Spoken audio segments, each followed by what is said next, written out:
Hey everyone, welcome to another Moment of Chaos. I'm St. Adam. Today we're going to be dealing with something a little more serious, so please bear with me. As many of you know, I'm a wrestling fan. I've been a wrestling fan for as long as I can remember.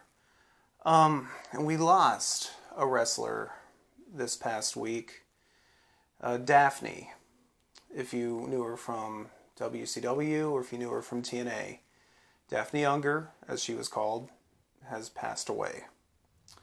It's a very sad story, and we're going to take a look at Daphne. I was a fan of Daphne since the first time I saw her back in 1999. She was born Shannon Claire Spruill in July of 1975. Growing up as an army brat, she was actually born in Germany on an army base, and her parents traveled around, she's, coming to America. Got, into entertainment, after she graduated college. She basically answered a casting call that WCW had, and they cast her as Daphne, a goth girl who was not all there upstairs, but wildly entertaining. They actually partnered her up with David Flair, and really that worked because Daphne made David Flair's matches watchable for me. They had this whole thing where David Flair ended up going insane, and I'm glad they went that way because it would have been so easy for them to try to make him just like his dad, Ric Flair, and that was not a legacy that David could carry. They ended up going down that road, but we're not really going to get into that today. But David and his partner Crowbar, formed a tag team. Daphne was kind of their valet and manager, as well as David's on-screen girlfriend. Her signature was this scream that she would do, just this high-pitched, shrill scream. David would come out with like a crowbar looking all deranged. Then his partner, who's named Crowbar, would come out with a lead pipe. And they would just be like this kind of Manson family type team. Daphne said that she kind of based the gimmick on Harley Quinn from Batman at the time, Batman the animated series and the comics. We all know how popular Harley is today. And I could definitely see a lot of Harley Quinn in what Daphne did. The laughing, the screaming, the pigtails, and everything like that. It really worked for her. She debuted on WCW television on December 9th, 1999, as kind of a fangirl to David Flair. And, from that, as well as being the valet for them and, being involved in antics, but both backstage and in the ring, they did a thing where they interrupted a wedding rehearsal, and Daphne was throwing the wedding cake as well as eating some of it. It was just kind of funny. Aside from that, she actually was one of two women to hold the WCW Cruiserweight belt. Her win was kind of an accident where Crowbar had the belt and he got injured in the ring, and she was like over him trying to wake him up, and the referee counted as a pin, and she became the Cruiserweight champ. They had a fun little team before they broke it up, and Daphne still palled around with Crowbar until she was released from the company in February of 2001, like a month before WCW itself went down. She had a lot of fans. Eric Bischoff was not a fan of Daphne, but take that for what you will. It is Eric Bischoff. But the fans, myself, all my friends, and as well as the internet community, really seemed to enjoy her. After that, Daphne kind of went, on the independent scene, getting involved in, stints like in XPW, TCW, Ring of Honor, and then she was in OVW, which was like the developmental territory for the WWE. She got cut there, and then she just kind of retired for time being. She figured that, she tried her hand at wrestling and, maybe it was time to move on. Ironically enough, she was roommates with Mickie James and actually sold her wrestling boots. And then we all know, if you're a wrestling fan, where Mickie James ended up going. She was in the WWE and TNA. Now she's in the NWA. And she had a good career, and Daphne kind of helped her with that. The thing about Daphne was, maybe she wasn't the greatest in the ring, but she was entertaining to watch. She was like, especially back in her earlier days, where you could tell she's just having fun, and she just always brought that fun out there. And if you saw her, you kind of had fun. I mean, she had this smile that even if she was supposed to be a heel, it would just light up just the room even more. In the ring, outside the ring, she's quite a character. She knew how to entertain. And other than that, like, everyone that knew her said that she was just really nice. Just a really, really sweet individual. Mick Foley, was definitely good friends with her. And we'll get to, Mick Foley here in a minute. So after she retired from wrestling for a little bit, she tried to be a personal trainer and, actress and stuff. But on June 5th in 2008, she appeared back in wrestling from TNA Impact. She briefly, this is when Sarah Palin was like just a walking internet meme. She did a parody of Sarah Palin called The Governor. She was actually pretty good at doing the impression. I mean, I remember thinking it was pretty funny. And then, that didn't last too long. She, reverted back to being Daphne again, the Scream Queen, as everyone called her. And, from then on would just, go on to have just kind of crazy moments in TNA. She teamed up with Stevie Richards, who at the time was Dr. Stevie, in the feud with Abyss. And that's actually very important to bring up is Abyss. Because Daphne took a lot of punishment, especially in TNA. Like a lot of physical punishment. So like at Bound for Glory in 2009, Daphne was part of the Monsters Ball match with Abyss and Mick Foley. A lot of TNA fans would have called that a dream match, and it was a pretty violent match. But during the match, on the apron of the ring, Abyss chokeslammed Daphne through a barbed wire wrapped table. She suffered a broken arm and a concussion because of this. And, Daphne started getting concussions a little more frequently. She wasn't afraid to take the risk, but she would get beat up. And, she was in good shape, but I mean, she wasn't like, she wasn't tall, and she wasn't like a bodybuilder or anything. And you could tell she was getting hurt, but she still loved what she was doing. And, the fans saw that.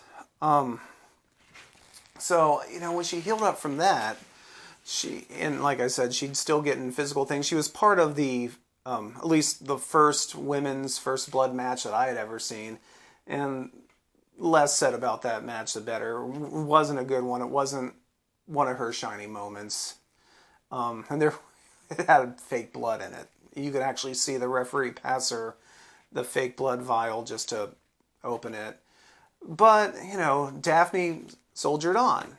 Unfortunately, in April of 2010, during a dark match against, I forget her real name, but, she went to NXT and became Sage Beckett.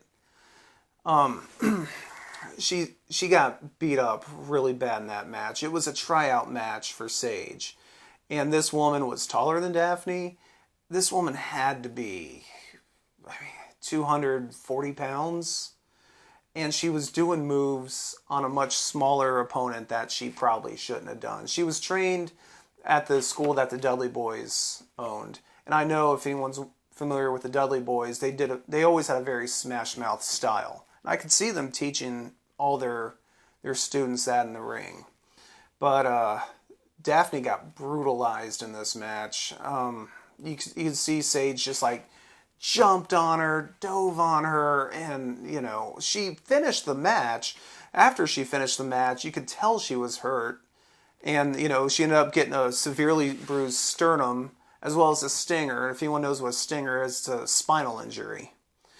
And another severe concussion. and she was just very beat up from that.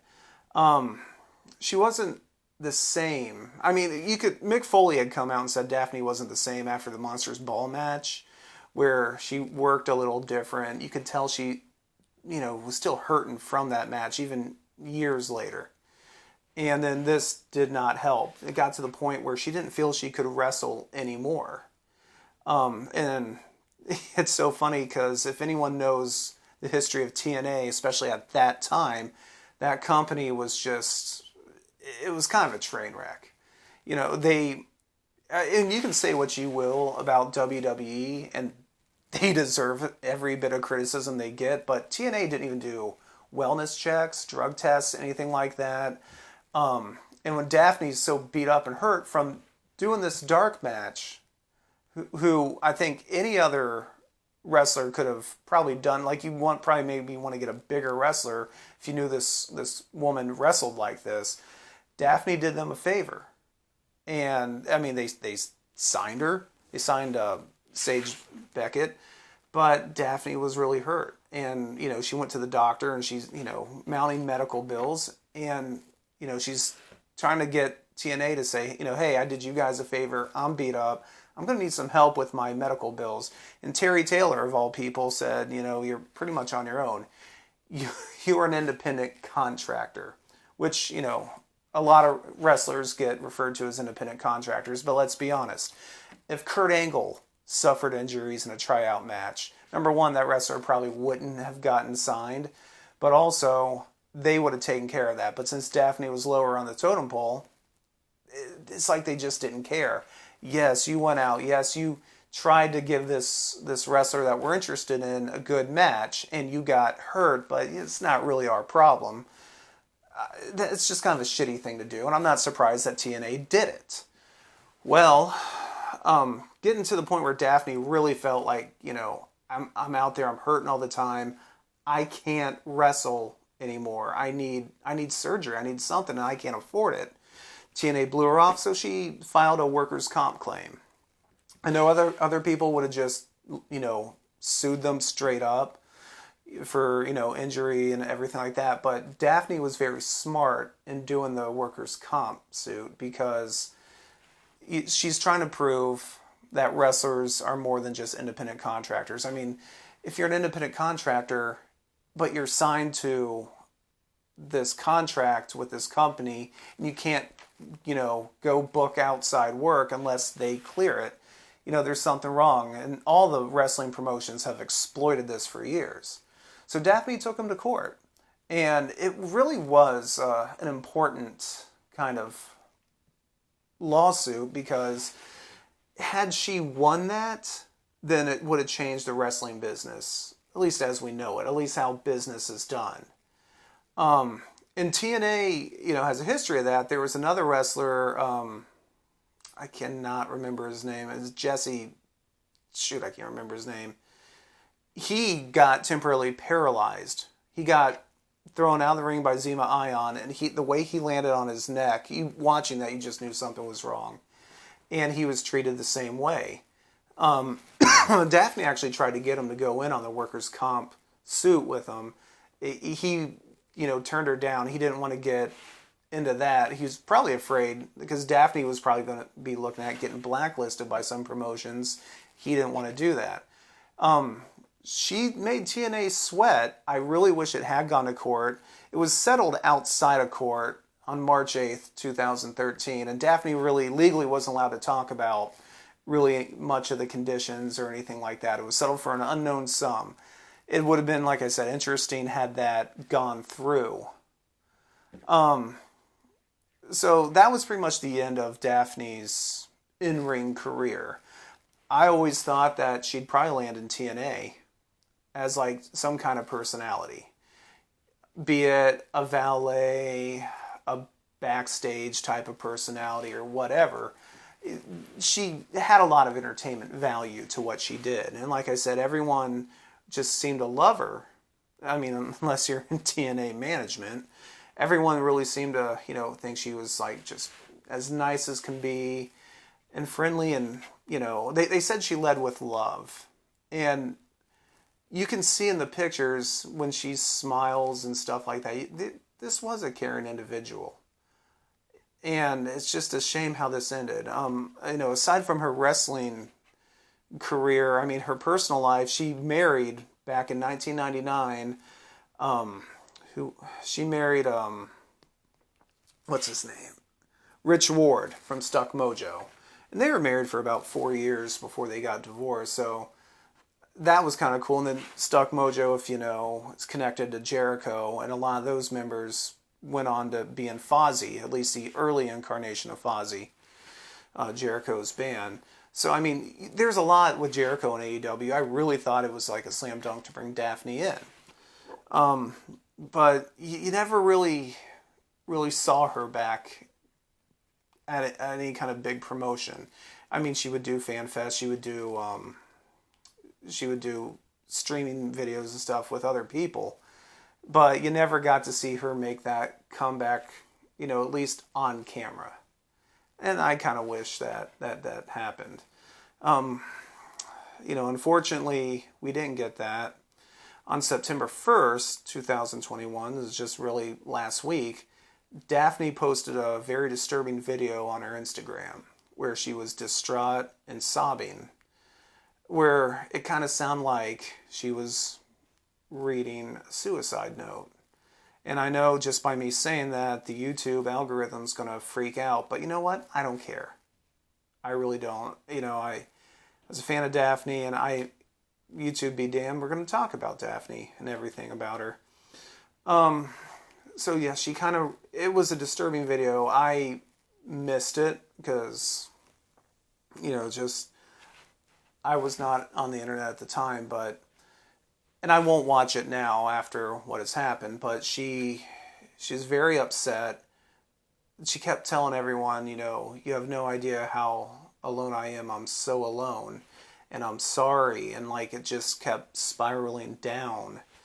And she said, my brain has to go to Boston. Because in Boston, ex-wrestler Chris Nowinski set up the Concussion Legacy Foundation to study the effects of CTE. He was a WWE wrestler and got his career cut pretty quickly by a really bad concussion.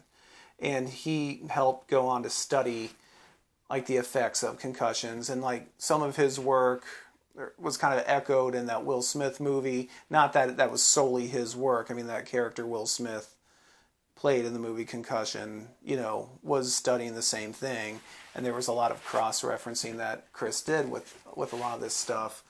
But Daphne wanted her brain to be studied for the effects of CTE because of how many concussions she had. She just kept telling everyone she's sorry. And in this video, as she's saying all this and is so upset, it looked like she's holding a handgun in her hand. And then when she logged off, so many people tried to find her. Nobody, they'd call her phone, it goes straight to voicemail. And she had just moved, 3 or 4 days earlier. So no one really knew where her new apartment was. No one could find her. Her mother called the cops and tried to do a wellness check. And the cops knocked on her apartment door. No one answered. And they said, well, we don't really, we can't get in there. We don't have a warrant to even check or anything. So they left. No one could get a hold of Daphne still. So 6 hours later, they come back. They still can't get anyone to answer the door. So they call the fire department to break the door down. And Daphne was found dead in her bed with a self-inflicted gunshot wound to the chest. And just thinking about that, it does go back to the video where she really wanted her brain to be studied and made sure that it was intact to do it. I hate that Daphne's legacy ended on a tragic note like this. I still think she had so much more to offer in the wrestling room, not just the wrestling world. I mean, as entertaining as I thought she was, she could have done podcasts, she could have done, streaming, anything like that. And I didn't know that she was depressed, that she was suffering from mental health. We all, I think, have been in dark places in our life, maybe some of us more than others. You never really know what someone's going through. You never know the struggles they go through every day just to make it to the next day. And I would urge anyone that's having these kind of thoughts to try to get help. If you don't think that there's anyone that's there to listen, there's always someone that's there to listen. And I know sometimes, I know with my own struggles, sometimes things seem hopeless, and sometimes things you don't think anyone's going to listen, or you think maybe they'll judge you, and they're not really listening the way, openly. They're just looking for ways to pick apart, and that's not always the case. That's not true. There's always going to be someone out there that will listen to what you have to say in all its honesty. Maybe they'll offer advice, maybe they'll just listen. Maybe just the simple act of getting it off your chest will make the world a difference. We're all different, so who knows, but the fact that I really wish she could have got help, the kind of help that would have had her around with us today. I will always remember Daphne. Like I said, I was a fan of her work. I know a lot of other people were a fan of her work in the ring, and a lot of people who were in the ring with her were a fan of the person that she was outside the ring. Sound like she had a heart of gold. I really wish I got to meet her. But Daphne, I will never forget you. And again, anyone that needs help, you should reach out. The suicide prevention number, which we have had at the bottom of the screen. You can call that. Friends, or if you're afraid, if you just need to talk to a stranger, if nothing else, you can contact me on Twitter. I'll listen to what you have to say. I'd rather hear from someone that's going through some problems and they just need someone to listen to them, rather than someone end up like this. So please, if you're suffering with this, please get help. And to Daphne's friends and family, I offer my condolences. I am so sorry that you had to go through this. And I hope Daphne has finally found peace. So, having said that, if you like this video, give it a thumbs up. If you're struggling with things, please reach out. Maybe share this video. Maybe someone that you know could hear Daphne's story and might get some help from it. Might urge them in the right direction from it. Whatever it takes to help someone. You can follow us on all our social media. We're talking Facebook, Twitter, Instagram. And next time, I'm St. Adam. This has been a moment of chaos. Thank you. And please, take care of yourselves out there.